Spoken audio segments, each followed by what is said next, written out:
Então, nós vamos começar com o ateísmo e agnosticismo, tá? Que é quando a ciência supera a fé.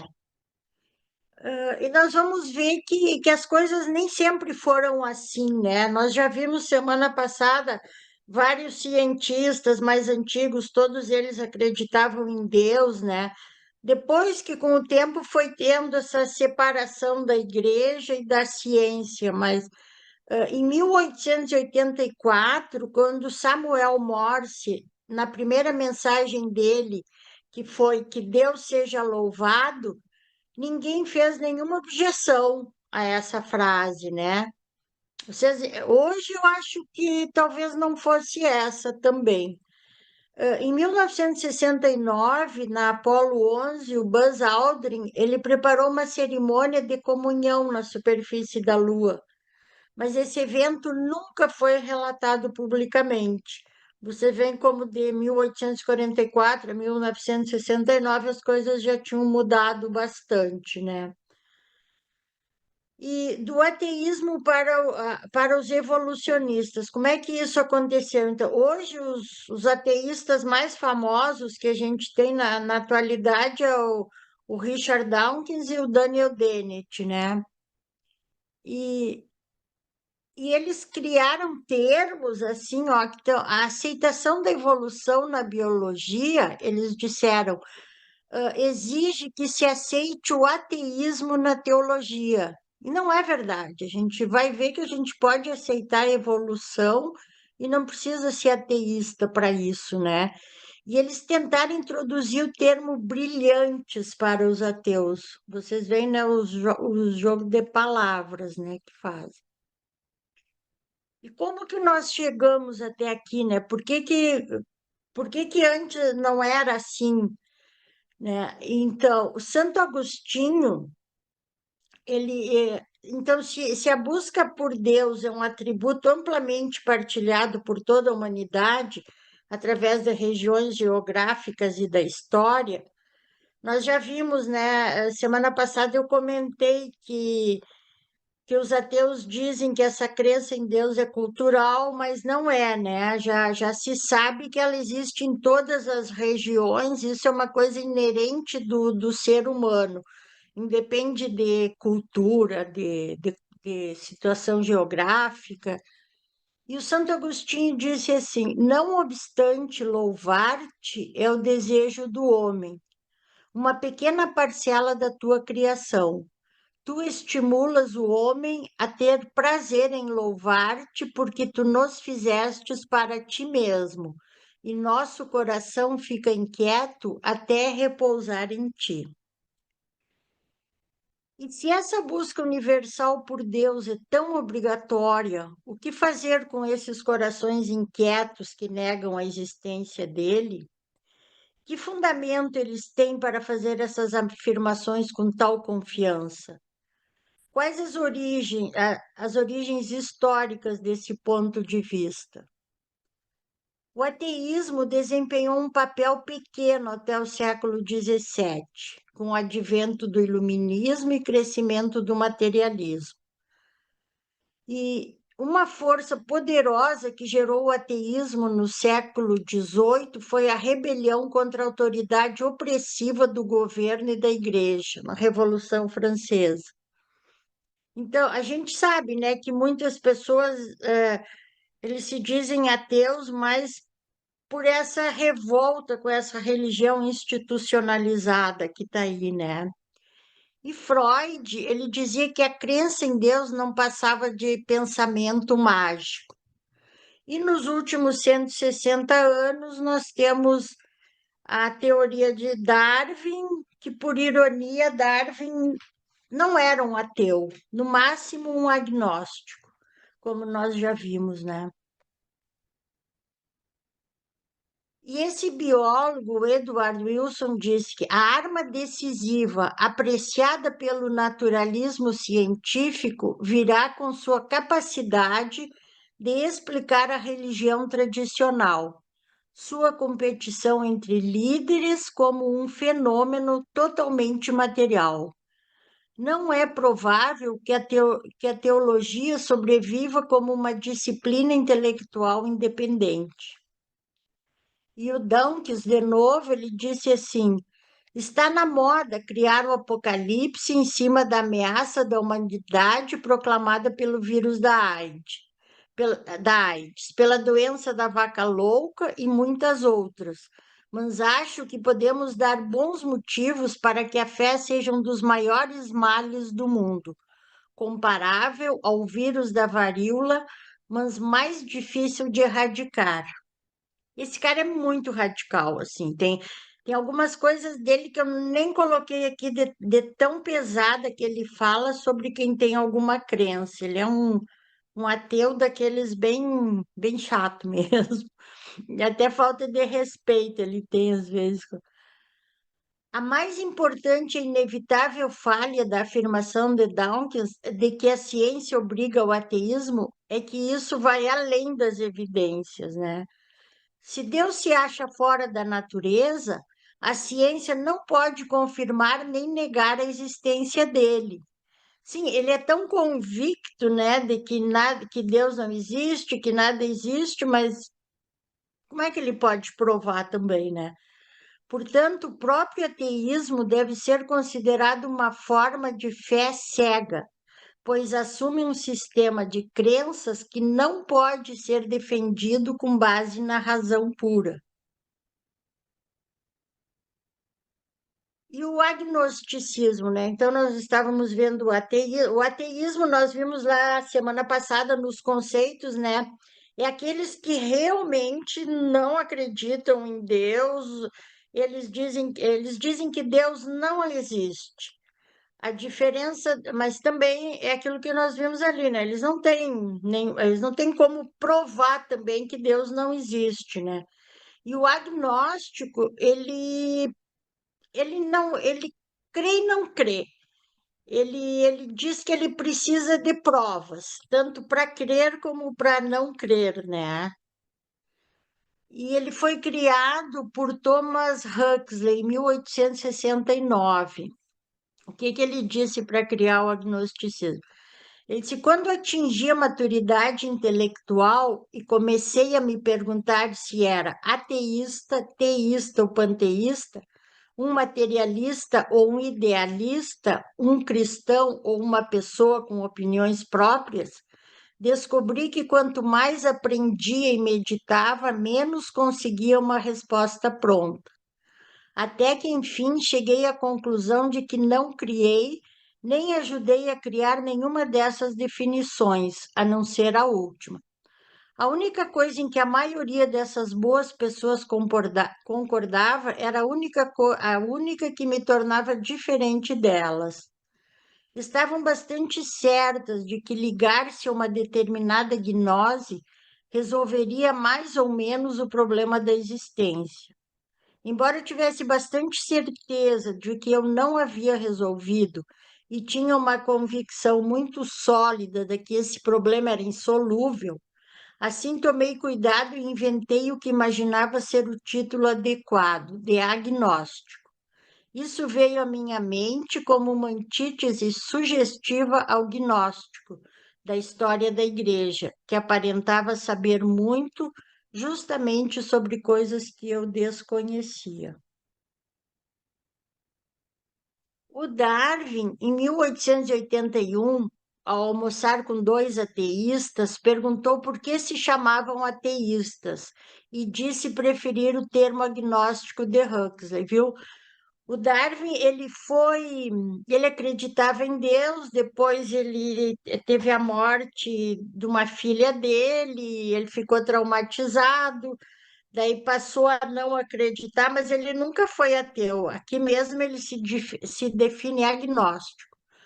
Um dos convidados respondeu que o agnóstico era um ateísta claramente respeitável e o ateísta apenas um agnóstico explicitamente agressivo. A maioria dos agnósticos não é tão agressiva, simplesmente assumindo a posição de que não é possível assumir uma posição contra ou a favor da existência de Deus. Embora o agnóstico seja uma posição cômoda para muitos, de um ponto de vista intelectual, ele transmite uma certa fragilidade. Será que iríamos respeitar alguém que insistisse em dizer que a idade do universo não pode ser conhecida e nem parou para verificar as evidências? E o criacionismo? O criacionismo é quando a fé supera a ciência. Durante o século XX, o termo criacionista foi sequestrado para colocar em prática um subconjunto bastante específico de pessoas que acreditavam em Deus e insistem em uma leitura literal do Gênesis 1 e 2 para descrever a criação do universo e a formação da vida na Terra.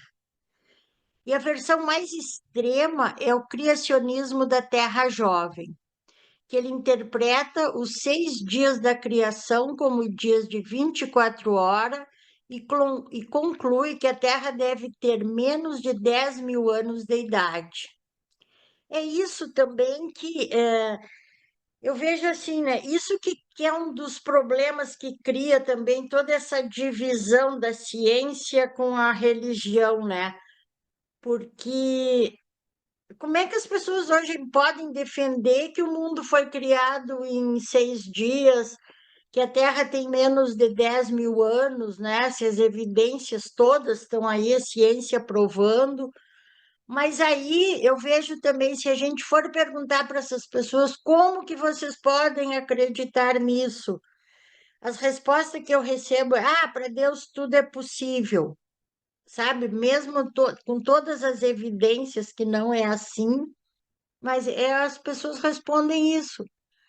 Eles também acreditam que todas as espécies foram engendradas por atos isolados da criação divina e que Adão e Eva eram figuras históricas criadas por Deus, feitos do pó no jardim do Éden. Acreditam que as camadas geológicas e os fósseis presentes nelas foram formados em algumas semanas por causa do dilúvio que ocorreu no mundo todo. Alegam que a evolução é uma mentira. E o chocante é que essa visão é adotada por 45% dos estadunidenses. Vocês imaginam um país como os Estados Unidos, né? Aqueles que sustentam esses pontos de vista são sinceros, bem-intencionados e tementes a Deus, guiados por preocupações profundas de que o naturalismo esteja ameaçando afastar Deus da experiência humana. As alegações do criacionismo da Terra Jovem não podem simplesmente ser acomodadas à margem do conhecimento científico. Caso tais alegações fossem verdadeiras, levariam a um colapso total à física, à química, à cosmologia, à geologia e à biologia. Para qualquer um acostumado às evidências científicas, é quase incompreensível que a visão do IEC tenha atingido um respaldo tão abrangente, em especial num país como os Estados Unidos, que afirmam ser intelectualmente avançados e tecnologicamente sofisticados. Para Santo Agostinho e para a maioria dos outros intérpretes ao longo da história, até Darwin colocar os que creem em Deus na defensiva, os primeiros capítulos do Gênesis transmitiam a sensação muito maior de uma fábula sobre a moralidade do que de um testemunho ocular reproduzido nos jornais. A intenção da Bíblia era e é revelar a natureza de Deus à humanidade. Teria servido aos propósitos de Deus 34 séculos atrás fazer para seu povo uma palestra sobre deterioração radioativa, camada geológica e DNA? Não, né? Não era esse o propósito. Então, né, um apelo à razão. O IEC chegou a um ponto de falência intelectual, tanto em sua ciência como em sua teologia. Ao enviar aos jovens a mensagem de que a ciência é perigosa, o IEC pode estar privando a ciência de alguns talentos promissores. No entanto, não é a ciência que mais sofre com isso. O IEC causa danos ainda maiores à fé, quando exige que a crença em Deus concorde com alegações essencialmente falhas acerca do mundo natural. Eles estão certos em se manter firmes ao conceito de Deus como Criador. Estão certos em se manter firmes à conclusão de que a ciência não dá respostas às questões mais urgentes da existência humana. Porém não podem basear suas posições em fundamentos falhos. Os que creem em Deus têm necessidade de se manter firmes às verdades eternas de sua fé, apesar das grandes transformações sociais e científicas. E muitos dos que creem em Deus têm sido levados ao IEC por encarar os avanços científicos como ameaças a ele. Será que ele precisa mesmo que o defendam aqui? Não é ele o autor das leis do universo? Não é Deus o maior dos cientistas? Mais importante, ele se sente honrado ou desonrado pelos que obrigam seu povo a ignorar as rigorosas conclusões científicas sobre sua criação? Pode a fé em um Deus de amor erguer-se sobre alicerces de mentiras acerca da natureza? Se Deus nos deu toda essa inteligência para descobrir tudo que se descobre através da ciência, né? E ele estaria negando isso? Não.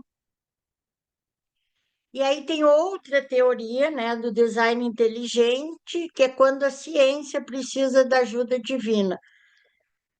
Até tem um vídeo de 1 hora desses cientistas reunidos, né? É uma das teorias aceita, mas também tem os seus senões, né? Então, o design inteligente surgiu em 1991, é bem recente. Algumas de suas raízes podem ser rastreadas até argumentos científicos remotos, que apontavam a probabilidade estatística da origem da vida. Porém, o design inteligente não está concentrado em como surgiram os primeiros organismos, e sim nas deficiências percebidas na teoria evolucionária, em justificar a posterior complexidade extraordinária da vida. Foi chamado de criacionismo 2.0. Os argumentos, né, que a evolução, os argumentos estão dessa teoria. A evolução gera uma visão de mundo ateísta, portanto, os que acreditam em Deus devem se opor a ela. A evolução tem fundamentos falhos, pois não pode justificar a complexidade da natureza. Se a evolução não pode explicar a complexidade irredutível, deve então ter existido um planejador inteligente. É o que eles defendem, né? Mas eles também querem se dissociar da teoria criacionista. As objeções científicas ao design inteligente. O design inteligente não funciona como um modo fundamental de se qualificar como teoria científica. A proposta deles a respeito da intervenção de forças sobrenaturais para justificar entidades biológicas complexas com numerosos componentes é um beco sem saída científico. Também não fornece nenhum mecanismo pelo qual as supostas intervenções sobrenaturais gerariam a complexidade. O olho é um exemplo citado com frequência pelos defensores do design inteligente, como mostra de um nível de complexidade que a seleção natural por etapas jamais poderia ter atingido. Mas, apesar de eles citarem a complexidade do olho, né, que não poderia, como diz ali, né, ela ser gerada por uma seleção natural, o Darwin mesmo já tinha se dado conta disso, né? Ele disse assim que se fosse possível demonstrar a existência de qualquer órgão complexo que não poderia se formar por meio de numerosas e sucessivas pequenas modificações, a marca registrada que caracteriza a evolução, minha teoria desmoronaria como um castelo de cartas. E aí ele diz: supor que o olho, com todos os seus dispositivos inimitáveis para ajustar o foco a diferentes distâncias, acomodar-se a diferentes quantidades de luz e corrigir as aberrações esféricas e de cor, poderia ter se formado por seleção natural, parece, e confesso sem receio, um absurdo até o mais alto grau. Ele mesmo já tinha chegado a essa conclusão, né, a respeito desses organismos, desses órgãos mais complexos. E o Darwin propôs há 160 anos uma série de etapas na evolução desse órgão, né, que é o olho, que a moderna biologia molecular vem confirmando. E aí ele disse assim: por, por que cada coleção de remanescentes fossilizados não fornece evidências claras da gradação e da mutação das formas de vida? Não nos deparamos com tais evidências, e essa é a mais óbvia e convincente das muitas objeções que podem ser levantadas contra a minha teoria, né? Foram encontrados, o livro de Urântia retrata isso, né? Quando ele fala desses subitamente, assim, e é isso que ficou, e hoje a ciência está comprovando e está vendo que tem muita falha na teoria do Darwin, apesar dela, da gente não desprezar, dela ser muito boa, mas ela tem falhas, e uma das falhas são esses subitamente, são essas coisas que aconteceram, assim, que a teoria não explica. Uma coisa que a teoria dele também não explica, né? Como começou a vida do primeiro organismo, né? E o Darwin, ele terminou a viagem dele, porque ele foi contratado, né, para sair naquele navio famoso lá, o Beagle, parece que era, né?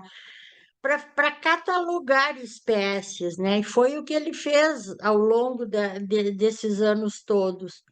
E a viagem dele terminou em 1836, e ele publicou a teoria somente 23 anos depois. E ele disse ao botânico Asa Gray que não tinha intenção de escrever de modo ateu. E o Darwin, ele propôs que toda a vida, incluindo a humana, começava com um único organismo primordial, que apareceu misteriosamente na Terra muito tempo atrás. Darwin nem sequer tentou descrever como esse organismo passou a existir. A verdadeira origem da vida nunca foi o seu foco. Ele dizia que não era necessário resolver esse problema para sua teoria da evolução ser aceita. Usava como exemplo a teoria da gravidade. Ninguém podia explicar a essência da atração da gravidade. Dizia que é possível aceitar uma teoria, mesmo que ela não tenha sido completamente explicada. Ele estava mais interessado no que aconteceu depois. E o Francis Crick, que junto com o James Watson, né, foram os que descobriram a dupla hélice do DNA, e eles ganharam o prêmio Nobel por isso. Ele foi quase linchado na comunidade científica, porque ele disse assim: um homem honesto, equipado com todo o conhecimento atualmente disponível a nós, só poderia se afirmar que, em certo sentido, a origem da vida parece, no presente momento, quase um milagre. E ele foi, nossa, ele foi muito criticado por causa disso, né? E as objeções teológicas ao design inteligente. O design inteligente é a teoria do Deus das lacunas, ao introduzir uma suposição da necessidade de uma intervenção sobrenatural em fatos que seus defensores alegam que a ciência não pode explicar. outros fenômenos já foram atribuídos a Deus, como o eclipse solar, retrata Deus como um criador atrapalhado, que precisa intervir de tempos em tempos para consertar as insuficiências do plano original. Então, essas são as objeções, né, a teoria dele. E agora eu vou dar uma paradinha. Não sei se foi muito rápido, se vocês querem eu volte a algum slide, se quiserem fazer algum comentário. Boa noite para quem chegou depois.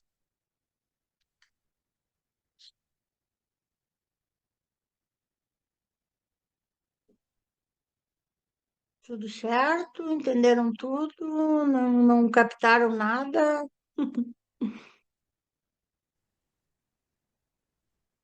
Boa noite. Muito difícil para a gente falar assim. Boa noite, Maria. Tem que ler. O André, como biólogo, Quase, tem algo. É? quase biólogo.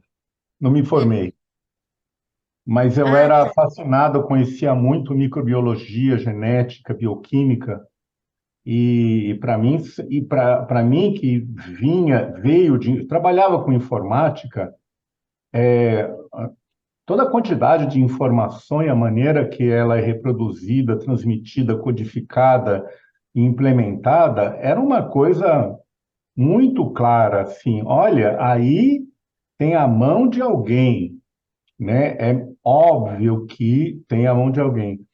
Questão, Estela, é assim, eu tenho certeza que tem muito cientista que ele já transcendeu para um pouco de metafísica, né? E ele, e ele faz as suas pesquisas considerando a possibilidade, no caso do biólogo, né? Considerando a possibilidade de um designer, né? Mas ele não fala para ninguém, porque ele não é besta, né? Ele não quer ser crucificado, perder o emprego, passar vergonha, né? Ninguém fala. É importante notar isso. Os cientistas, eles são muito bem informados, eles leem o que está acontecendo, esses livros que tem aí sobre design inteligente, eles consideram isso, eles são capacitados para perceber a dimensão das coisas, especialmente em microbiologia e em bioquímica, fala, olha, é muito difícil que isso tenha acontecido por acidente. Outro dia eu estava lendo sobre o processo atômico de, de conversão de energia em matéria, que é a fotossíntese, né? É uma cadeia de átomos que ficam pulando para lá e para cá, precisa, sabe assim, é uma máquina mecânica atômica muito bem desenhada, é maravilhosa. Quando você vê aquilo, fala, mas é uma coisa assim minuciosa. O próprio DNA, o balanceamento de cargas atômicas da adenina, citosina, guanina e tem mais uma aí, timina, sei lá, A timina. timina. O Timina. balanceamento atômico das cargas, né? Os cientistas eles falam, olha, não poderia haver outras moléculas que tivessem essa estabilidade no DNA, que desse ao DNA essa estabilidade, essa capacidade, né? Então, e outra coisa, né? Isso é muito óbvio, né? O que veio primeiro, não é questão do ovo ou galinha, o que veio primeiro, o DNA ou a proteína? Porque para o DNA se reproduzir, se duplicar, precisa de proteína. Para o DNA abrir e mandar fazer um RNA que manda fazer a proteína, precisa de uma proteína para como é que chama? Desenovelar o DNA. Então, você fala, olha, ou a coisa já veio pronta, como a gente sabe e acredita que veio pelos portadores da vida, isso é uma das coisas que eles fizeram. Olha, o mecanismo do núcleo da célula celular está prontinho, está aqui. Falta ligar. Já tem a proteína pronta para fazer o DNA, fazer a primeira replicação dele, começar a fazer proteína e até se reproduzir a célula. Está tudo pronto. Falta ligar. Quem é que liga? A gente sabe, né? A fagulha da ministra divina. Mas já estava tudo pronto. É a única solução, né? Porque cair tudo pronto, acontecer isso, não sei quem escreveu, é mais fácil uma tipografia explodir e os tipos, né, daqueles de metal caírem na ordem precisa da Bíblia, né? As letrinhas e formarem a Bíblia. Então, está além de possibilidade. E os cientistas sabem disso. Estela, ninguém é besta, o cientista ele não é burro, ele sabe avaliar possibilidades. Desculpe estar falando isso, mas é só para vocês terem a minha posição. Os cientistas, muitos deles, eles sabem disso, mas muitos preferem manter a posição que eles vinham mantendo para não desdizer aquilo, porque ia pegar mal. Ah, mas você não está falando isso, você não está mais suportando a teoria que você suportava. Por quê? Né? Para ele não ser desonesto, ele prefere ficar calado e não falar nada, né? O que eu quero dizer é que, no fim das contas, em algum ponto vai ter uma certa massa crítica e os cientistas vão começar a falar a respeito. E isso está acontecendo de um veio, que é um veio de ciência reconhecido, que é a filosofia da ciência. Os filósofos da ciência, eles têm a liberdade de falar desse meio de campo, porque eles são filósofos da ciência, né? Tem um cara aí que eu admiro muito, o tal de Jeremy Havertz, ele escreve sobre filosofia da ciência, é maravilhoso, ele fala todas essas coisas, fala muitas outras coisas maravilhosas e não tem problema, porque essa é a missão dele. Então, ele começa a contaminar o campo dos cientistas e os cientistas falam, olha, segundo Jeremy Havertz, na obra dele, assim, assim, assim, assim, ele começa a citar fontes respeitáveis e, né, essas ideias começam a permear. Mas uma hora isso vai ser aceito. Isso o que eu estou falando? Preciso ficar claro. É um design inteligente, inteligente, feito por pessoas, porque atualmente, quando você fala design inteligente, o pessoal já leva para o criacionismo, porque fala assim, ah, mas se não for evolução, é Deus, né? O Deus, né? O Deus dos darwinistas, né? E não é bem assim. Bom, é isso que eu queria falar. Obrigado, Estela. Ah, obrigada, André. E a gente viu ali, né? Nem Darwin. Eu não sei por que que eles pegaram tão ao pé da letra a teoria da evolução, porque a teoria da evolução não explica isso também. Eles deixam essa lacuna, né? Mas eu vejo um movimento, assim, até por esse livro aí que eu me baseei para fazer esse trabalho, por esse grupo. Nós vimos também semana passada, hoje, 40% dos cientistas já não se dizem ateus, né? Tem aquele. Nos Estados Unidos até tem aquele prêmio Templeton, né? Acho que é Fundação Templeton, que até aquele.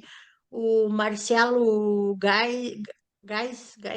Marcelo Gleiser, né? Aquele brasileiro ganhou o prêmio, que eles juntam ciência com espiritualidade, né? Então são os cientistas que escrevem sobre isso, que estudam sobre isso. Então tem alguns movimentos já.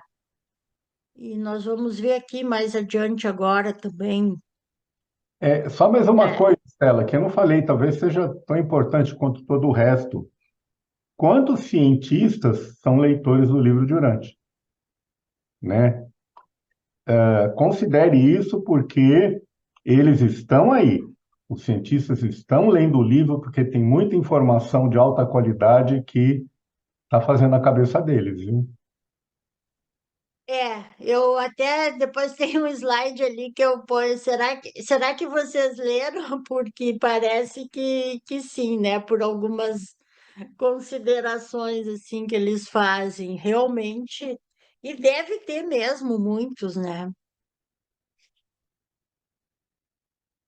Vamos ver mais um pouco, depois a gente dá mais uma paradinha. Então, aqui nós vemos.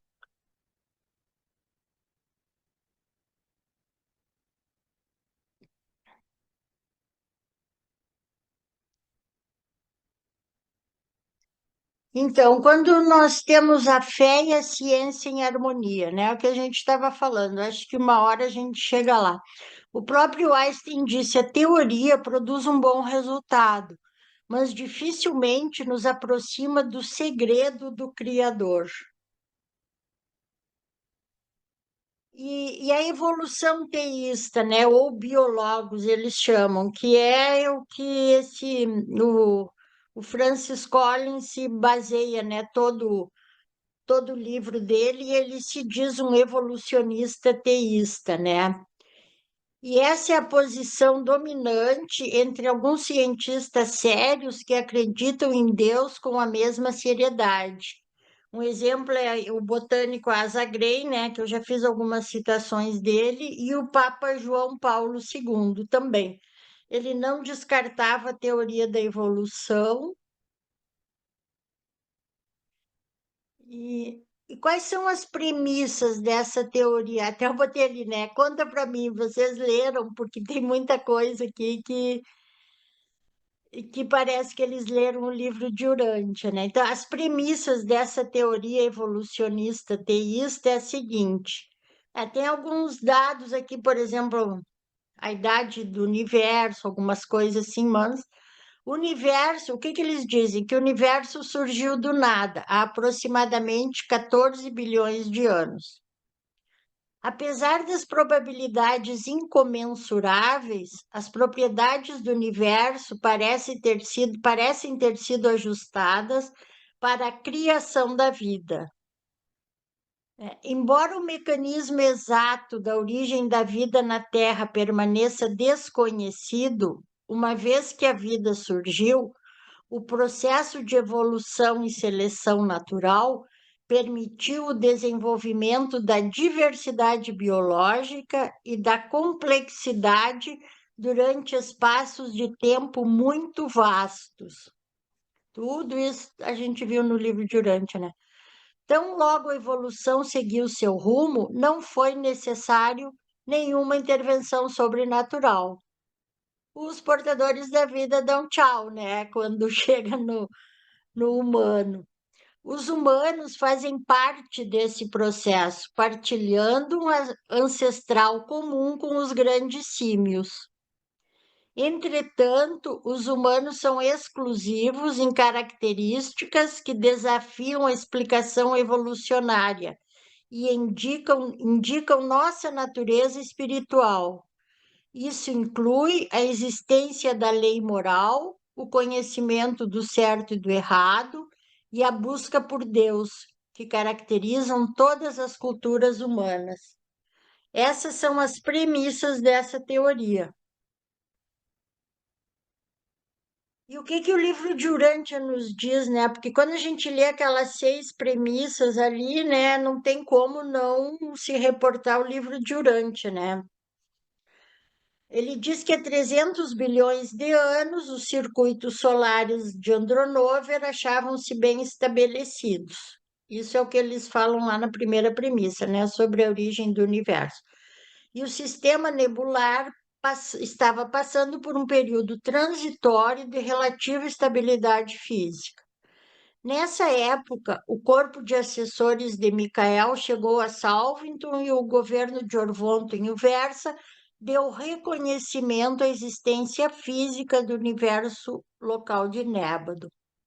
Há 200 bilhões de anos presenciou-se a progressão na sua contração e condensação, com enorme geração de calor no agrupamento central de Andronover, ou na massa do seu núcleo. Um espaço relativo surgiu até mesmo nas regiões próximas da roda do Sol materno central. As regiões exteriores tornavam-se mais estabilizadas e bem organizadas. Alguns planetas girando em torno dos sóis recém-formados e haviam se resfriado suficientemente para tornarem-se adequados à implantação da vida.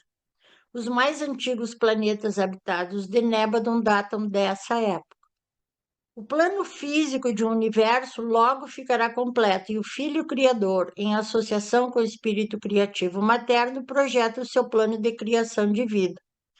Vocês viram, né, que a teoria ali diz que, embora o mecanismo, parece aqui, ó, as propriedades do universo parecem ter sido ajustadas para a criação da vida, né? E aqui, então, projeta o seu plano de criação da vida e, consequentemente, esse representante do espírito infinito começa a sua função no universo, como uma personalidade criativa distinta. Depois, a decisão de Andou e Fonta, outra premissa, né, de deixar a tribo de primatas implica uma qualidade de mente muito acima da inteligência grosseira que caracterizou tantos descendentes seus, que se rebaixaram cruzando com os seus primos atrasados de tribos simianas. Mas o vago sentimento que eles possuíam de serem algo mais do que meros animais era devido à outorga da personalidade e da amplificação desta pela presença dos ajustadores do pensamento, que passaram a residir nas suas mentes. E uma das premissas fala aqui, né? A nossa diferença. Os humanos são exclusivos em características que desafiam a explicação evolucionária, né? Indicam nossa natureza espiritual. Imaginai o nosso júbilo um dia, os dois gêmeos estavam com cerca de 10 anos de idade, quando o espírito da adoração fez o seu primeiro contato com a mente da gêmea fêmea, e pouco depois com a do macho. Sabíamos que algo muito próximo da mente humana aproximava-se da culminância. E quando, cerca de um ano depois, eles finalmente resolveram, em consequência do pensamento meditativo e da decisão propositada, partir de casa e viajar para o norte. Então, o espírito da sabedoria começou a atuar em Urante, nessas duas que são reconhecidas agora como mentes humanas. Eles dizem aqui, né? Embora eles não saibam como, mas os humanos são exclusivos em características, né? E a gente sabe que o que faz isso na gente são esses espíritos ajudantes da mente e o ajustador e tudo mais, né?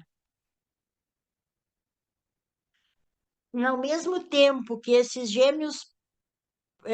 primatas gêmeos nasciam uma outra dupla, um macho e uma fêmea, especialmente retardados da tribo de mamíferos intermediários, uma dupla que era inferior, tanto mental quanto fisicamente, também deu nascimento a gêmeos. Esses gêmeos, um macho e uma fêmea, eram indiferentes às conquistas. Estavam eles preocupados apenas em obter comida e já não comiam carne. Logo perderam todo o interesse em ir procurar presa. Esses gêmeos retardados tornaram-se os fundadores das tribos modernas de símios. Então, nós vimos, né, que uma das premissas deles é dizer que nós temos um ancestral comum, né, que partilhando um ancestral comum com os símios. E o livro de Urântia nos mostra isso, né? Uma vez que os portadores da vida que operam em um mundo novo hajam obtido na produção de um ser com vontade, obtido êxito na produção de um ser com vontade, dotado dos poderes de decisão moral e escolha espiritual, então, nesse ponto, a sua tarefa termina. Eles completaram a sua obra e não podem mais manipular a evolução da vida. Desse ponto em diante, a evolução das coisas vivas deve continuar de acordo com o dom da natureza inerente e tendências que hajam sido já conferidas a elas e estabelecidas nas fórmulas e modelos de vida planetária. E aqui eles dizem, né? Tão logo a evolução seguiu seu rumo, não foi necessário nenhuma intervenção sobrenatural. Essas são as premissas dessa teoria e nós vimos todas elas aqui citadas no livro de Urântia. Por isso que eu acho que esses aí leem, André.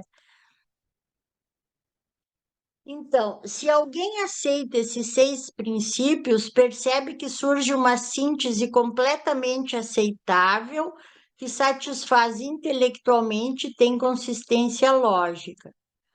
Deus, que não se limita ao tempo e ao espaço, criou o universo e estabeleceu leis naturais que o regem. Para povoar esse universo antes estéril com criaturas vivas, Deus escolheu um mecanismo distinto da evolução para criar micróbios, plantas e animais de todos os tipos.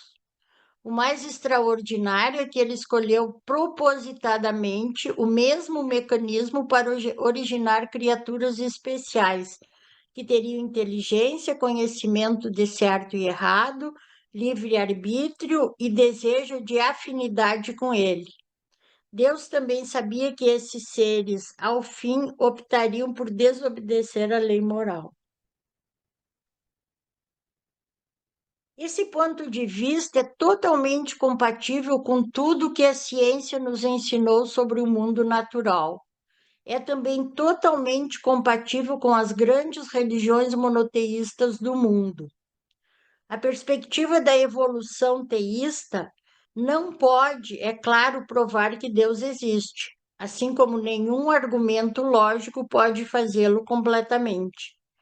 Essa síntese proporcionou a legiões de cientistas que acreditam em Deus uma perspectiva satisfatória e enriquecedora, que permite uma coexistência pacífica das visões do mundo científica e espiritual.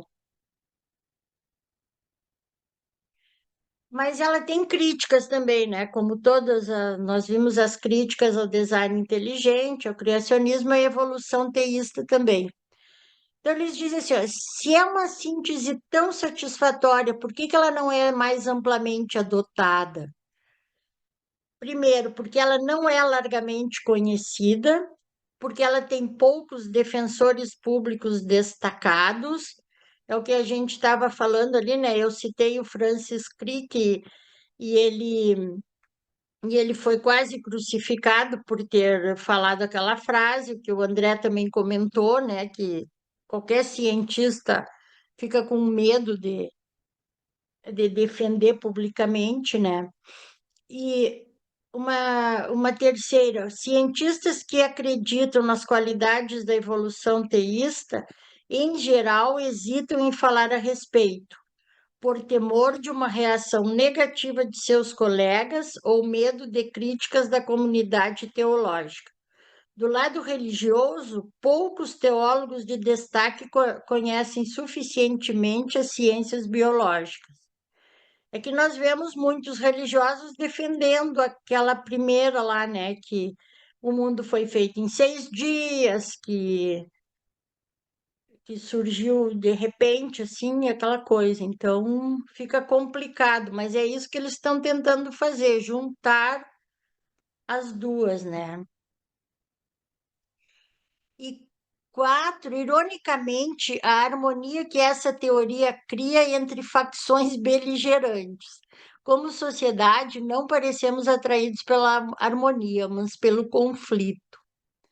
E como já foi citado, né, o Papa João Paulo II, ele era um defensor dessa teoria, né? Então ele fez numa mensagem à Pontifícia Academia de Ciências, ele disse: novas descobertas nos guiam ao reconhecimento da evolução como mais do que uma hipótese.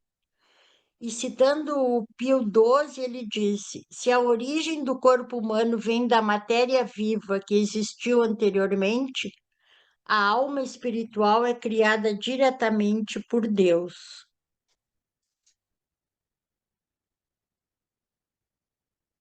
E, ao contrário do design inteligente, o biologos ou essa evolução teísta, não se pretende uma teoria científica. Sua verdade só pode ser testada pela lógica espiritual do coração, da mente e da alma. E esse Teodósios, que ele aceitou a fé russa ortodoxa e a evolução teísta. Ele disse assim: a criação não é um evento que ocorreu em 4.004 anos antes de Cristo. É um processo que começou por volta de 10 bilhões de anos atrás e ainda continua. Será que a doutrina evolucionária entra em atrito com a fé religiosa? Não. É um erro crasso confundir as sagradas escrituras com cadernos elementares de astronomia, geologia, biologia e antropologia. Somente quando são criados os símbolos para significar o que não pretendem é que podem nascer conflitos imaginários e insolúveis. E aqui tem mais algumas citações, então nós vamos ver algumas diferenças entre o que a gente falou, né? O criacionismo, design inteligente, evolução teísta e ateísta. Alguns criacionistas rotulam todos os que não sustentam sua visão como evolucionistas, usando este termo no sentido negativo. Alguns evolucionistas rotulam todos que acham que o mundo foi criado como um criacionista, usando esse termo também no sentido negativo. Quando isso acontece, os dois campos estão usando linguagem prejudicial. Eles estão rotulando e isso não avança a discussão. É possível dividir o espectro de formas diferentes. Na verdade, é possível dividi-lo em uma variedade de categorias. É muito amplo, embora pareça que atualmente a maioria dos participantes na discussão sobre as origens diria que defendem uma das quatro principais: o criacionismo, o design inteligente, a evolução teísta e a evolução ateísta. Então, vamos ver algumas premissas de cada uma. Criacionismo. Deus existe. O mundo foi feito em um período de 6 dias de 24 horas. O mundo tem apenas alguns milhares de anos. Deus interveio especialmente para criar as formas de vida na Terra, sem o uso de formas de vida prévias e extintas. O ponto de vista da maioria das ciências naturais sobre a idade do mundo e a origem das atuais formas de vida está errado. O design inteligente diz que o mundo ou o cosmos inteiro ou apenas a vida na Terra mostra evidências de natureza científica que sugere que foi projetada de maneira inteligente. A maioria dos defensores também parecem ter a seguinte proposição: Deus existe e é o projetista inteligente do mundo. Essa visão, no entanto, não é essencial para a sua posição. A evolução teísta, né, que foi essa última que nós vimos. Ele diz que Deus existe, o mundo se desenvolveu num período superior a 6 dias de 24 horas. O mundo tem muito mais do que alguns milhares de anos. Deus usou as formas de vida anteriores e extintas para produzir as formas de vida que vemos atualmente, né, que da evolução. O ponto de vista da maioria das ciências naturais sobre a idade do mundo e a origem das atuais formas de vida está correto. Evolução ateísta. Diz que Deus não existe, ou pelo menos não temos boas razões para acreditar que existe um Deus. Na verdade, são os cientistas ateístas, né? Porque a teoria do Darwin não falava isso. O mundo se desenvolveu num período superior a 6 dias de 24 horas. O mundo tem muito mais do que alguns milhares de anos. O ponto de vista da maioria das ciências naturais sobre a idade do mundo e a origem das atuais formas de vida está correto. Dada essa incerteza sobre a interpretação de determinadas passagens das Escrituras, pergunto: seria sensato para os que acreditam em Deus com sinceridade repousar a totalidade de suas posições no debate evolucionário, seus pontos de vista sobre o crédito da ciência e os próprios alicerces da sua fé religiosa numa interpretação literal, mesmo se outros que creem em Deus igualmente sinceros discordam e vêm discordando muito antes de Darwin ter surgido? Não acredito que o Deus que criou todo o universo e que tem uma comunhão com seu povo por meio de orações e inspirações espirituais, espere que neguemos as verdades óbvias do mundo natural, reveladas a nós pela ciência, a fim de provar nosso amor por ele.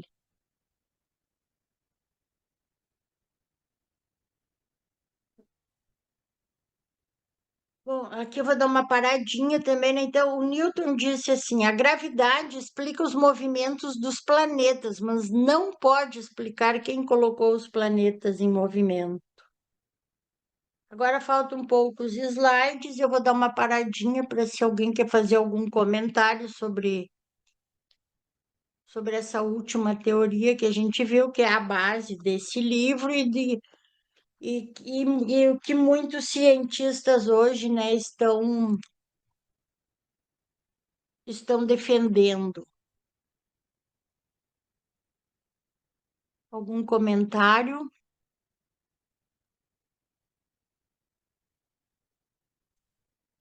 A ciência diz que o universo surgiu há 14 bilhões de anos, é isso?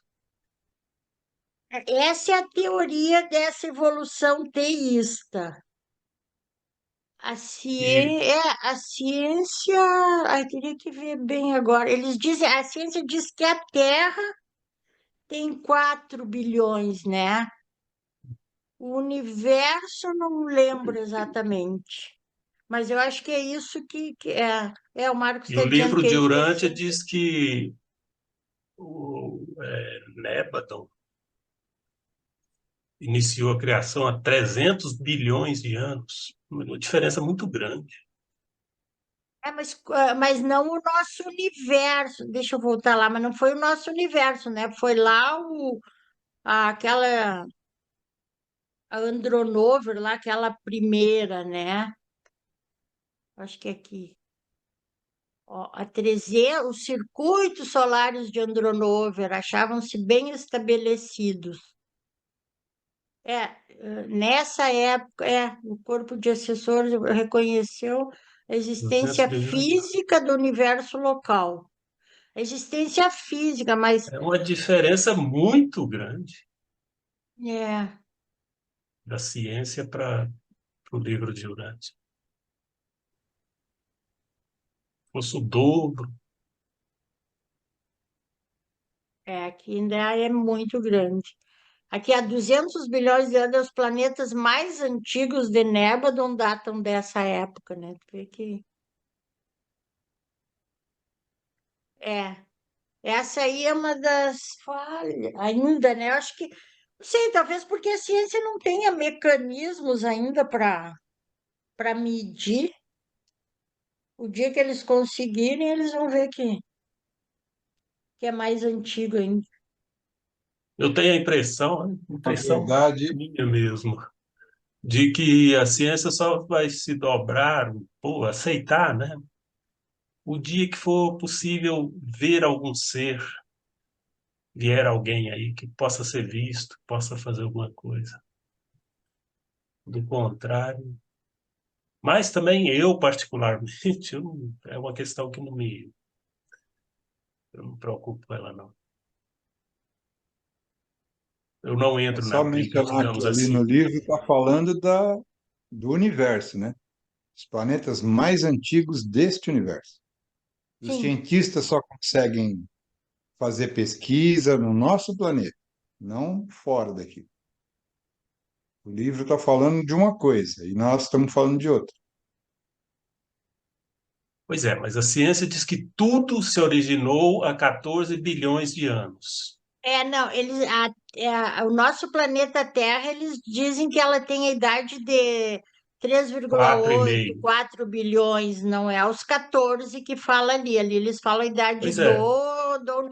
É que o universo nosso para a ciência é aqui, né? Esse nosso sistema solar, cosmos, sim, assim, eu eles digo não têm a abrangência que tem o livro, eu né? digo, eu digo o que a ciência considera como universo, 14 bilhões de anos. E já o livro de Urântia é só Nébadon, 300 bilhões de anos. Quer dizer, o resto, que que está no superuniverso mais novo. Então, quer dizer, os outros lá, o primeiro deve ter, sei lá, ser muito mais antigo. Sim, Não, ô Zé, dos 300 milhões de anos, os primeiros planetas de Nébano são os Sim, primeiros. sim, O nosso foi dos últimos, dos sim, 600 e não sei quanto lá. sim. Eu não tenho dúvida nenhuma sim. do que tá escrito aí. É, Eu estou dizendo é que a sim. comparação entre 300 bilhões de anos que o livro de Urântia cita e os 14 bilhões que a ciência É. achou, né, que diz que tem, é uma distância imensa. Mas Eu esses sei, mas como é que 14 a ciência bilhões, sabe o que aconteceu lá fora, Zé? A ciência não consegue saber isso. Eles pegam um meteoro que cai aí, Lá vai analisar. fora não existe lá fora, nós não estamos lá fora. Eu penso Então, não assim, dá para não analisar. existe esse lá fora, não. É, fora do nosso universinho aqui, do nosso mundinho. Ele não Os é primeiros diferente do planetas. resto, não. Ou se é. Você A acha que o métrica planeta é que é tão geral luz e para vida, todo o universo, nós temos planetas no nosso, em porque eles Nébano, já está medem luz e isso vida, correto? Não mas sei se a ciência vai chegar. a ciência fala o Big Bang que aconteceu há 13,8 bilhões de anos. Foi o Big Bang. Agora, o que que aconteceu antes? Ninguém sabe. O próprio nada, não cientista não vai existia, afirmar segundo eles, nada. não existia nada. Não, segundo Segundo ele. não sabe o que existia antes. Ninguém sabe. Nenhum Mas cientista vem vai o livro criar de isso. Urântia e diz que 300 bilhões é que foi criado este universozinho aqui. Mas a ciência fala 13,8, porque já tem galáxias, inclusive, que a gente já pode ver através dos novos telescópios, né? Então, tem como fazer esse cálculo, né? E é isso que a ciência fala. Agora, se eles estão certos ou não, se eles não vão além disso, não tem o que a gente falar, né? Antes do Big Bang, a ciência não explica mais nada. Então, a ciência é limitada mesmo. Um dia eles vão chegar, acho que mais perto, mas com tanto, com tanta Até idade o. assim, não sei, É, vai demorar. mas tem o James Webb que está fazendo coisas incríveis agora, né? Ultrapassou o Já Hubble está em descobrindo outros informação. planetas. É. Então, realmente, daqui a pouco a gente vai ter um pouco mais de informação de acordo com a Eu já li em ciência. algum lugar aí, alguma coisa, dizendo que seria o 22, parece, 20 não sei quanto, bilhões. Mas é especulação. É, Mas eu acho assim, dessa teoria evolucionista teísta, tirando essa parte da idade do universo, todo o resto que eles falam ali parece que eles leram o livro de Urântia, né? E se algum leu é que e viu essas idades também, ele não vai Então, confrontar com a ciência, né? aí é que é por isso que levantei a questão, porque quando lê isso, fala, mas isso é um absurdo, isso aqui é impossível. Nós provamos que tem 14 bilhões, eles falam sem prova nenhuma que tem uma parte tem 300 bilhões. Uma das partes mais novas. Exatamente. Porque o nosso superuniverso é o mais É dos novo, mais né? novinhos. Não, o mais novo não, tem aquela coisa que eu acho que foram criados tudo meio junto, sei lá, não O sei. mais novo é o nosso superuniverso. E o de Nébadon também, coincidentemente, É, dentro do de Orvonton.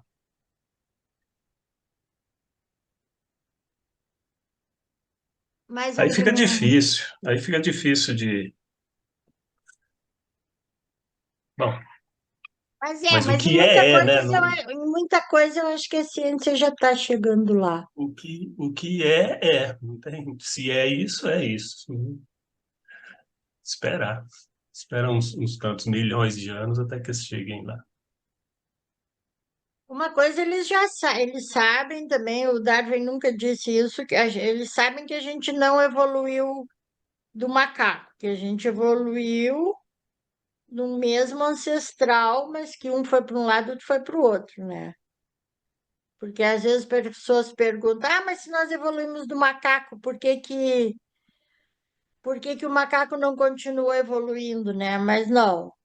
O livro de Urântia deixa claro e a ciência já sabe, o ancestral, o símio é comum, mas aí um foi para um lado e outro foi para o outro. Hum.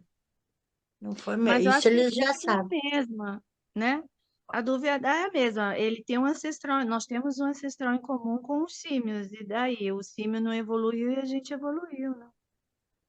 E o É, ancestral é um mas, ancestral em comum, a dúvida continua, né?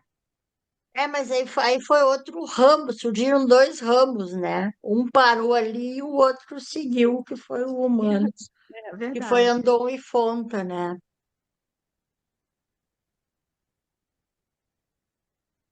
Uma outra coisa, Peraí, não eram os lêmures? Não eram lêmures os Andon-Fonta? Ou descendentes de lêmures? não, bem Os antes lêmures, deles os é lêmures foram bem antes lá, foram os bem antes. primeiros lá. Eles não vieram Depois de veio, lêmures direto, não. depois dos lêmures veio os primatas, não sei o quê, depois os outros, depois que veio, uns 4, 5 antes, assim, de Andon e Fonta. A gente já fez um estudo sobre isso, mas é os lêmures, depois os primatas secundários, os primários, quando me lembro, os intermediários, tem uma turma antes, assim. O que que tu ia falar, Zé?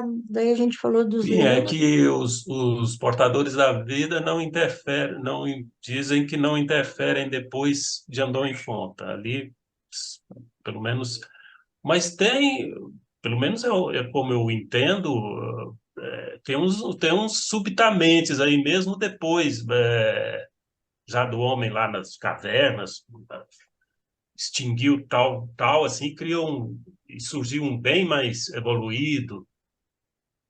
Eu não lembro os nomes deles, das raças, mas acho que foi Neandertal, foi um que É, o foi. Mas não Neandertal. foi E dele para subitamente, trás, dele né? para trás era uma coisa, dele para frente é outra.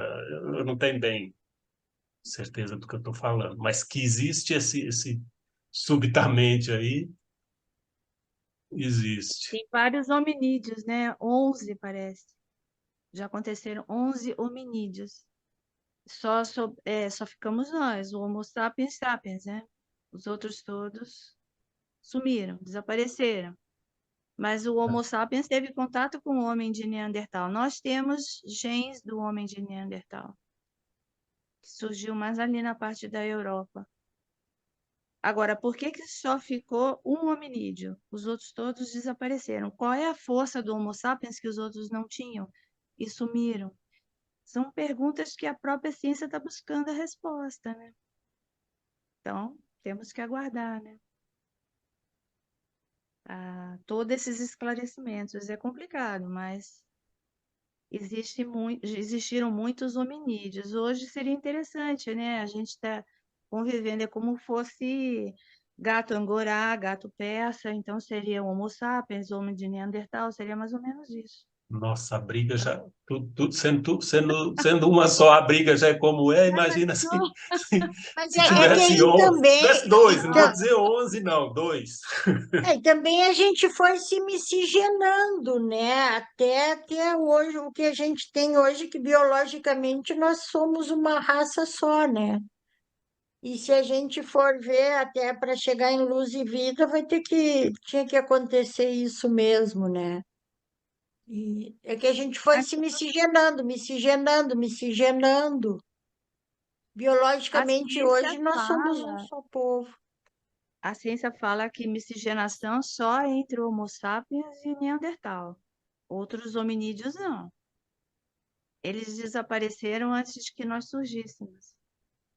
E realmente, assim, para a ciência eles não sabem, ué, mas por que sumiu? Não sabe. É o tal da, Nossa, como é que fala? O elo perdido. é, é muito mistério E o mesmo. livro de Urântia diz que nunca será achado. É por Nunca causa será dos achado? subitamente, né? Porque não O elo existe, não será perdido. achado porque não existe, diz o Porque é livro. Ah, é o tá. subitamente. É.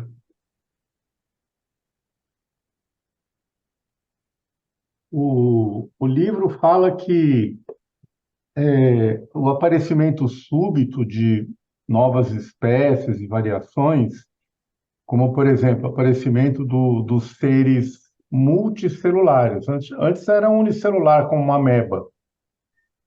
Apareceu subitamente.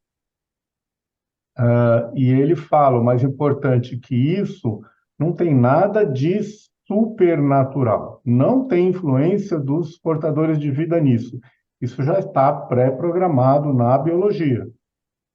Já tá pré-codificado lá. Eles não interferem. Eles não falam, agora é a hora de ter o reino animal. Vamos lá, agora é a hora de ter isso. Não. Já está tudo pré-programado no primeiro DNA. Inclusive as 7 raças de cor, né? Que foi inesperado isso daí, que nasceram todos de uma vez na mesma família. Completamente incomum isso. E o interessante é que tem alguns planetas que só tem as três primeiras, né? Parece que isso tinha que surgir 50 mil anos de, sei lá quantos anos, eu não lembro mais quantos mil anos tinha que ter a diferença isso aí.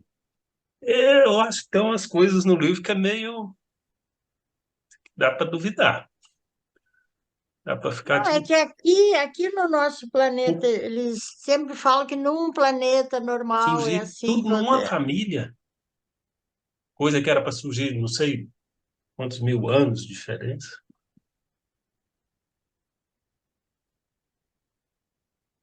Porque, de fato, como eles explicam lá, seria bem melhor, porque a raça cresceria, se estabilizaria e tudo, surgia uma outra, ficaria melhor. Agora, botou tudo num balaio e ficou um balaio de gato. Ficou mas eles difícil. explicam, eles explicam o porquê das raças de cor, né? Por que Sim, que vem as raças de cor? Porque eles dizem que o ser humano é gregário, né? Assim, então, para ajudar na evolução, eles põem as raças de cor, que é para aí a mesma cor se junta, né? E vão evoluindo e vão tem mais força, assim, né? Daí se junta aquela cor, a outra cor se junta e Eu acho que tem uma coisa que explica tudo isso. Os reveladores disseram sobre isso. Eles disseram que em todo o Nébadon não existe outro planeta igual ao nosso. Está explicado. por nossa, isso é o essa diferente bagunça. entre os experimentais. Bom, faltam. Tu ia falar, André? Não, nada. Ah, não. Faltam poucos slides, eu vou acabar, então depois a gente continua. Se alguém tem mais alguma. Tá bom, então, o, como eu falei, né, eu me baseei no livro do Francis Collins, então agora eu vou fazer um resumo aqui. O que que era o Deus de Collins? O que que ele diz? A lei moral ainda se destaca como a mais forte indicação de Deus. Ela indica um Deus que se preocupa com os seres humanos, um Deus infinitamente bom e justo. Anseio por se comunicar com Ele, a descoberta da oração, uma forma de buscar uma afinidade com Deus. O reconhecimento de Deus talvez traga novas exigências à sua vida, no que concerne a planos e atitudes. Chegar ao conhecimento do amor e da graça de Deus fortalece em vez de aprisionar. Abrir-se para a vida do Espírito é uma experiência enriquecedora. Há alegria e paz a ser descoberta na harmonia da criação divina. E o encontro dele, do Collins, com Deus, o que que ele diz? Num belo dia de outono, enquanto eu caminhava nas montanhas Cascade, a glória e a beleza da criação de Deus arrebataram minha resistência. À medida que via uma cachoeira linda, inesperadamente congelada, com centenas de metros de altura, percebia que minha busca havia encerrado. Na manhã seguinte, ajoelhei-me na grama suave enquanto o sol nascia e me rendi a Jesus Cristo. Talvez isso seja uma forma de adoração que a gente fala tanto nesse. E os que buscam a verdade? A maior parte das grandes religiões compartilha muitas verdades e provavelmente não teria sobrevivido se não fosse assim. No entanto, existem também diferenças interessantes e significativas, e cada indivíduo precisa buscar o próprio caminho rumo à verdade. A ciência não pode ser usada para justificar o descaso às grandes religiões monoteístas do mundo, que repousam sobre séculos de história, filosofia moral e evidências impressionantes proporcionadas pelo altruísmo humano. É o cúmulo da arrogância científica alegar o contrário. Entretanto, isso nos deixa um desafio. Se a existência de Deus é real e se determinadas conclusões científicas sobre o mundo natural também são reais, elas então não podem se contradizer. Deve ser possível uma síntese plenamente harmônica. Ao observarmos o mundo atual, contudo, é difícil fugir da sensação de que ambas as versões da verdade não buscam a harmonia, mas estão em guerra. Isso não se acha tão aparente quanto nos debates sobre a teoria evolucionista de Darwin. É onde as batalhas estão recrudescendo de forma mais furiosa. É onde a interpretação errada dos dois lados é mais profunda. É onde os riscos do mundo futuro encontram-se em seu auge. E é onde a harmonia é mais urgentemente necessária. No século XXI, em uma sociedade cuja tecnologia vem crescendo, uma batalha está se alastrando pelo coração e pela mente da humanidade. Muitos materialistas, ao perceber triunfante que os avanços da ciência preenchem as lacunas da nossa compreensão sobre a natureza, indicam que a crença em Deus é uma superstição ultrapassada e que seria melhor admitir isso e seguir adiante. Muitos dos que creem em Deus, convencidos de que a verdade que deduzem da introspecção espiritual é um valor mais duradouro do que as verdades que vêm de outras fontes, encaram os progressos da ciência e da tecnologia como perigosos e não confiáveis. As posições estão se acirrando, as vozes tornando-se mais estridentes. Daremos as costas à ciência porque ela é percebida como ameaça a Deus, abandonando toda promessa de avanço em nossa compreensão da natureza e a prática desses conhecimentos para alívio do sofrimento e para o bem da humanidade? Ou daremos as costas à fé, concluindo que a ciência tornou-se desnecessária à fé espiritual e que agora podemos substituir os tradicionais símbolos religiosos por esculturas da hélice dupla em nossos altares? As duas escolhas são profundamente perigosas. Ambas negam a verdade, ambas reduzem a nobreza da humanidade e ambas são desnecessárias. O Deus da Bíblia é também o Deus do genoma. Pode ser adorado na catedral ou no laboratório. Sua criação é majestosa, esplêndida e bela, e não pode guerrear consigo mesmo. Se nós humanos imperfeitos podemos iniciar, só nós humanos imperfeitos podemos iniciar batalhas assim, e só nós podemos acabar com elas.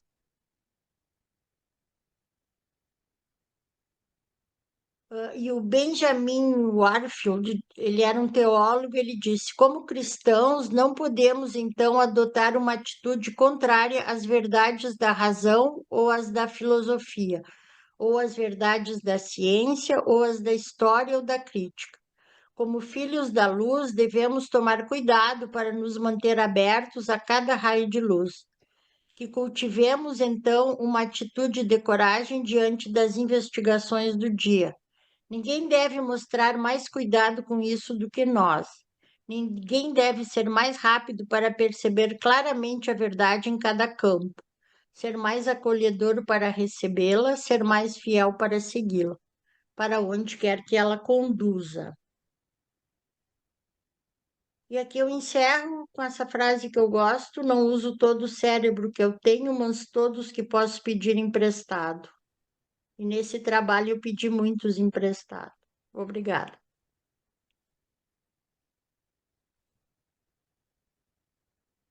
E agora podemos conversar mais um pouco. E ainda sobrou meia hora. Muito obrigado, apresentação ótima. Pois Muito bem, é, Estela. Obrigado mesmo. Lindo, Estela, obrigado. obrigada a vocês.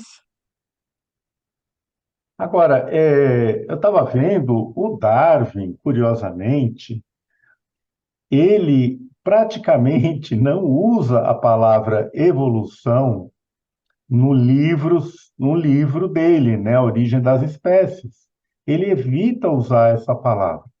Segundo uma fonte aqui, ele usa a palavra no último parágrafo, ele usando a palavra, porque o livro dele, até a página, eu estava vendo aí, até a metade, que é realmente a grande teoria, não tem a palavra evolução.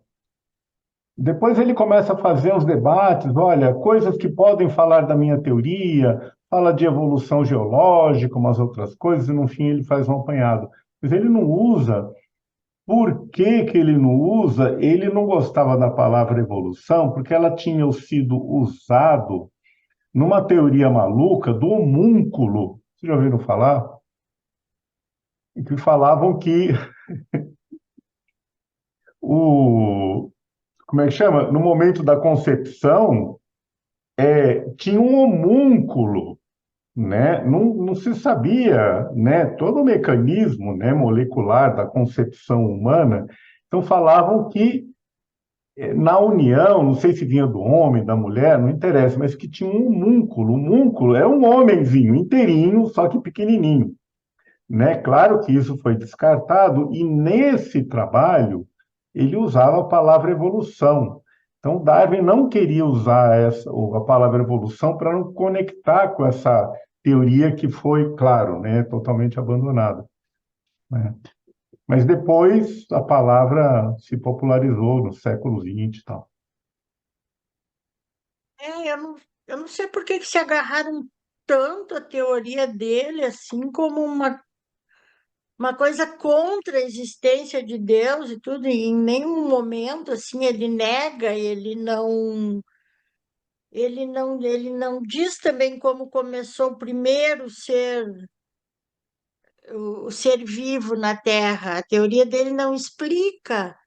E, bom, tem várias outras teorias, até a gente tem outro trabalho, assim, né, tem várias outras teorias. Uma até das mais aceitas agora é a panspermia, que eles dizem que a vida veio de fora, né? E é uma das mais aceitas hoje. E aí tem todas aquelas que tentaram provar em laboratório, né? Que é como que a vida se criou, pegaram uma sopa lá de proteínas e coisas, fizeram uns caldos.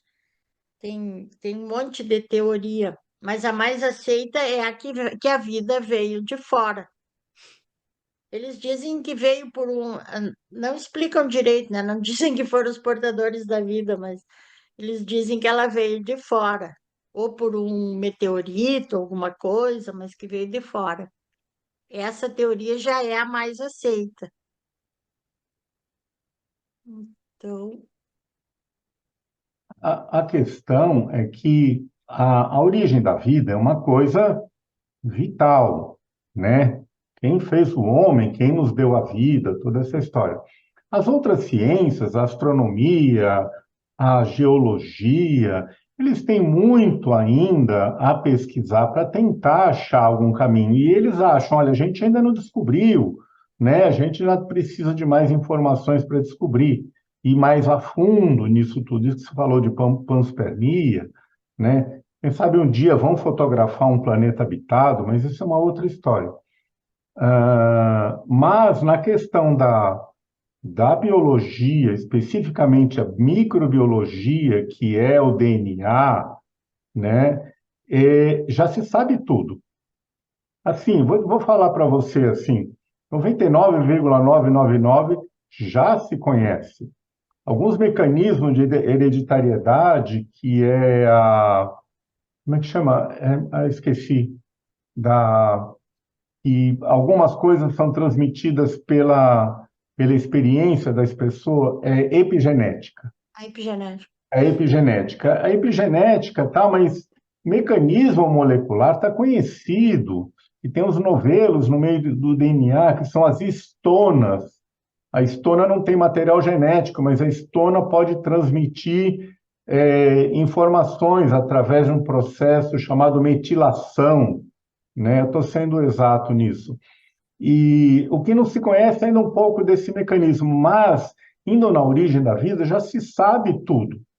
Já sabe tudo, como faz. Você vê essa vacina aí do mRNA, embora muitos falem que ela foi fabricada, sei lá o que, é meio teoria, mas o fato é que o mRNA já se conhecia do RNA mensageiro, dessa vacina da Moderna, 15 anos antes, né? Todo o mecanismo de uso estava prontinho. Prontinho, a vacina do mRNA foi feita em um mês, porque estava tudo pronto, porque já se conhecia. Mecanismo complexo. Essa técnica de CRISPR, que é edição de genética, né, ponto a ponto, também é conhecida, não está dominada, mas é conhecida. Mas muita coisa não se sabe, né? Eles batem a cabeça. Outra coisa é dobradura de proteínas, como que elas se dobram, né? E a segunda coisa mais misteriosa para todo mundo, que é diferenciação celular, que é, vamos falar de homem, depois de fecundado, né, que começa a duplicar a célula lá no útero, ninguém tem a menor ideia como é que uma célula decide assim, olha, eu vou ser osso, eu vou ser tecido conjuntivo, eu vou ser tecido nervoso. Ninguém tem a menor ideia como isso acontece. Se chama diferenciação celular. Quem diz que sabe, tá assim, sabe um pouco, né? Então, isso é uma coisa misteriosa. E, obviamente, isso está pré-codificado no DNA, né? Então, como eles bateram a cabeça num muro, olha, não tem mais para onde ir em termos de pesquisa direta de origem de DNA, eles ficam nessa briga, tá entendendo? Né? Então, não tem para onde ir. Ou é a teoria da evolução, que eles também já sacaram que a coisa não funciona estatisticamente, né, para montar um DNA a partir do nada, ou é Deus, né? E os cientistas não querem conceder nenhum nem outro e vai ficar essa briga para sempre. Será que vai ser para sempre? Olha, não, até que aconteça uma massa crítica de um monte de cientista que começa a abrir a boca, falar, olha, eu tenho certeza que todos os indícios apontam para um designer. Ah, você está falando de Deus? Não, eu não estou falando de Deus. Deus não tem nada a ver com isso, mas que tem mão de gato aí, tem.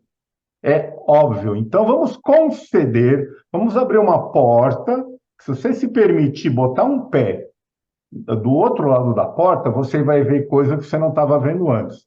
Ao conceder uma coisa que você não concedia antes, a tua mente expande. E você começa a descobrir coisas que você não descobria. Percebe? Quando você não admite que tem um designer, você não deixa a tua pesquisa técnica seguir uma direção.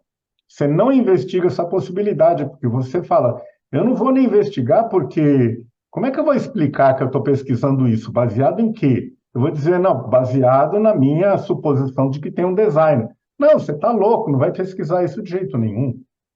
Né? Então, vai ter uma massa crítica de pessoas que já perceberam isso, ou pessoas que sabem, leitores do livro, por exemplo, e começa a pesquisar nesse sentido. Uma hora ou outra, como é que você falou, Estela, os subitamente, né? Subitamente, é. Subitamente, a comunidade científica de pesquisadores, né, biológicos se revela que eles acreditam num designer, que não é Deus, ninguém está falando de Deus. É importante isso, tá?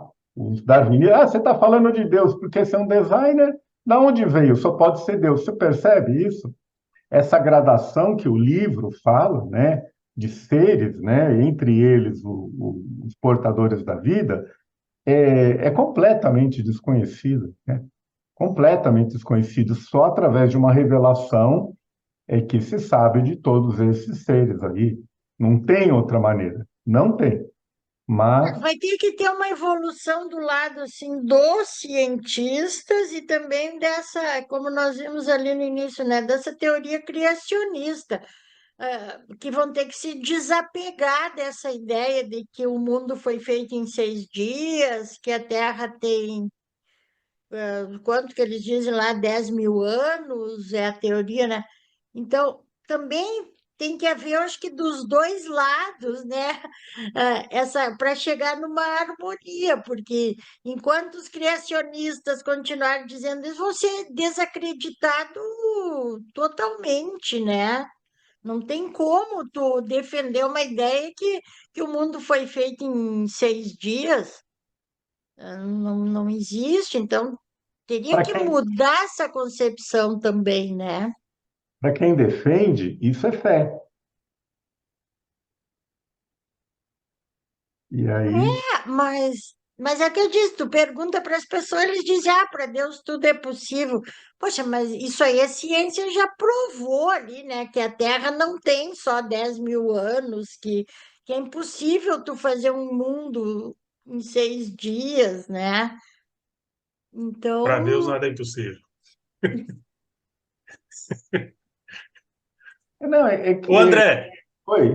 deixa eu te fazer uma pergunta. Você disse aí que não é Deus. Você não entende que os portadores da vida são, vamos dizer assim, a mão de Deus fazendo as coisas? Não, não, eu tô com Ou é você. só um disfarce deles? Não, não, peraí, eu e você estamos na mesma página, tá? Eu estou dizendo que, do ponto de vista do pesquisador, ele vai falar: olha, eu estou investigando supondo que existe um designer, porque todas as outras alternativas são impossíveis, né? De ser pela evolução é impossível, de ser uma coisa arbitrária, estatística, um acaso, é impossível também. Então, para o pesquisador, ele fala: olha, tem um designer. Ah, você está falando de Deus. O pesquisador fala: não necessariamente. Quem falou Deus foi você, né? O designer é importante como uma suposição de pesquisa, né? Quem sabe, né, se comprove. Mas não, Mas claro, a gente sabe que não. Claro que, se por um lado Deus não, a gente pode falar, não, lendo o livro, olha, Deus não tem nada a ver com o pecado de Adão e Eva. Isso é um problema deles. Foi a decisão de Eva, foi a decisão de Adão, né? A livre volição, o livre-arbítrio é absoluto. Deus não consegue interferir nesse sentido, né? Então, muitas coisas Deus não tem nada a ver mesmo, né? Mas, por outro lado, Deus tem tudo a ver com tudo, é óbvio isso, né? ele só delega. Ele delega, claro. pois é, eu acho então que isso não é convincente para a ciência. Dizer não, não é Deus. Você vai chamar Deus de outra coisa. Eu não sei como isso vai acontecer, mas, assim, Outra coisa.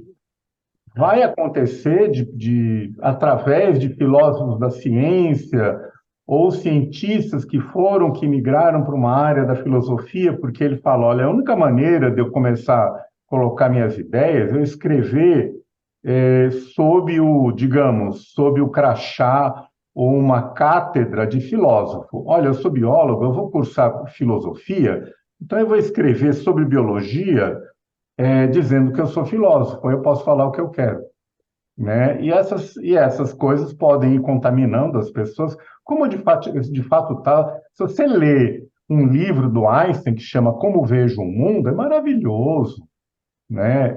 No fim da vida ele fala em metafísica, ele fala, olha, não tem outra maneira, né, de ver tudo isso de uma maneira poética, como se tivesse assim como se fosse uma grande criação mesmo, né? Agora, o Einstein é um Einstein, podia falar o que queria, no Ah, fim esse da Como Vejo o Mundo é fantástico. Eu li quando eu estava na vida, faculdade, esse livro. né? Infelizmente, as pessoas renomadas, assim, cientistas intocáveis, eles não falam. Esse aí, foi o Crick ou foi o Watson lá do DNA, um dos dois, né? Que falou aquilo, era uma época ainda de preconceito, Foi né? o Crick, que é aquele que eu citei ali, É uma época que seria quase um milagre. uma época de muito preconceito, né? Muito mesmo, para muita coisa. Mas eu acho que está mudando. A gente viu ali várias citações em público e o próprio Papa João Paulo II já aceitava a teoria da evolução, não mais que o mundo tinha sido criado em 6 dias. Sabe uma coisa que ajudaria muito?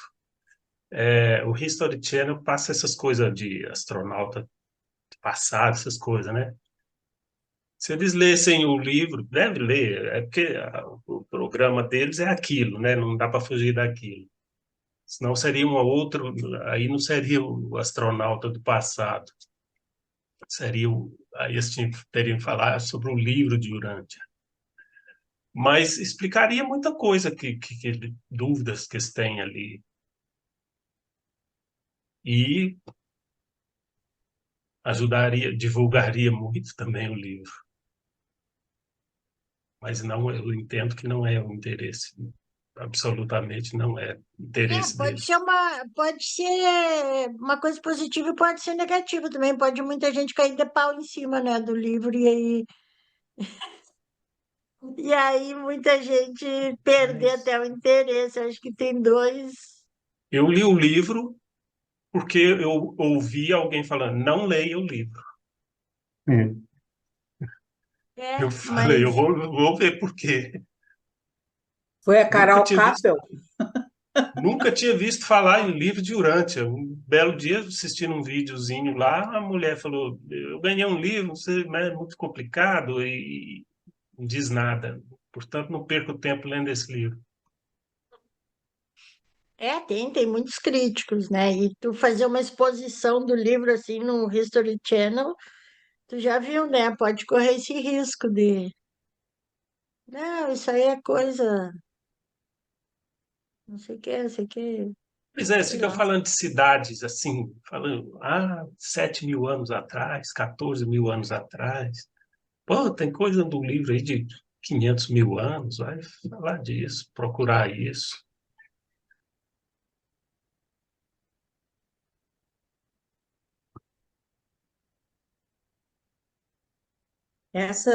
Boa noite, né? Cheguei agora para Boa pegar um noite, pouquinho Elisa. da conversa.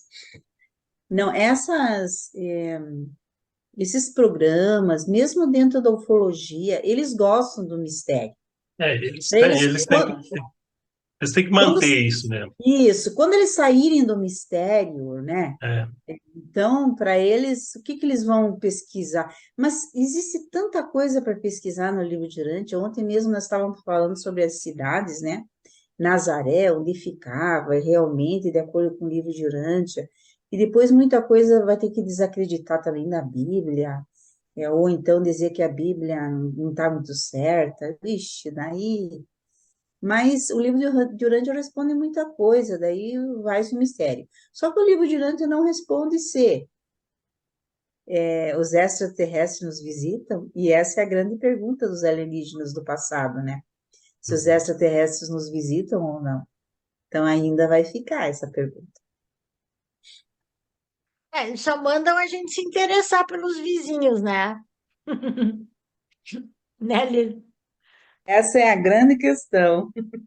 Essa é a maior do livro, a maior dica, assim, do livro, né? Se Nossa, interessar para pelos mim, vizinhos. para mim é tudo, né? Para que eu vou me É. interessar assim? Para que eles mandam a gente se interessar pelos vizinhos, É né? só para saber, eles existem, né? Mas por que eu tenho que me interessar tanto? Não, não, porque você nunca vai falar com ele. É só Justo para por se aqueles interessar. ali, né? Justo pelos não respiradores. Mas essa questão como é que é, do design inteligente, né? Eu acho que muitos cientistas, mesmo no livro de Urântia fala, né, que muitos cientistas eles já jogaram a toalha nesse sentido, né? Tem alguém que fez e não tem como ser assim um evento, né, do nada. Alguém criou, e mesmo que seja não E precisa era dizer que é Deus. natural os caras, Newton, Galileu, esses caras, eles acreditavam em Deus e eles não escondiam. Como a gente viu ali, foi depois do século XVII, XVIII, que a coisa degringolou, assim, que houve Mas essa no caso separação, deles, que a ciência não podia acreditar em Deus, que para ser cientista tem. Aí que houve. Tem um filme muito legal, acho que é o Físico, que ele mostra quando houve esse rompimento assim da igreja com a ciência, porque parece que é o Físico, sim, se vocês procurarem, que a ciência, a igreja não aceitava que abrissem corpos depois de mortos, né, para estudar. E aí houve esse rompimento da ciência assim com a igreja. Houve até um acordo lá assim, né? Houve essa separação daí, né, da igreja para poder o cientista começar a estudar os corpos e tudo, abrir os mortos, né? Esse livro ele explica bem quando houve essa separação. É muito legal esse filme. Acho que é o Físico. Eu teria que ver se é esse mesmo, mas acho que é. Hum, que tal? Porque dizer que é extraterrestres não podem falar também, né? Porque nunca viram, né? Então, também não podem falar que é extraterrestre. Então, as- tem Eu que acho ver por a mais justamente esse é o ponto. O dia que a humanidade descobrir que existe um outro planeta habitado, muda tudo. Porque nós estamos concordo. muito focados no nosso mundinho, né? Nós pensamos que nós somos únicos. E o dia que se descobrir isso, as coisas vão virar de ponta cabeça. Aí começa a funcionar. E daí nós não vamos ser mais uma eventualidade, né? Algo assim, eventual. Nós vamos ser uma norma.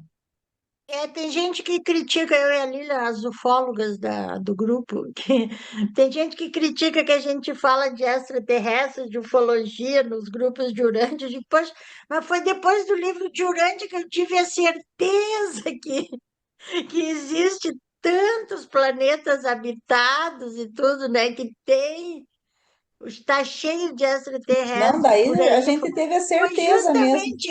justamente o livro de Urântia que nos deu essa certeza Sim, e sim, agora querem nos proibir de falar.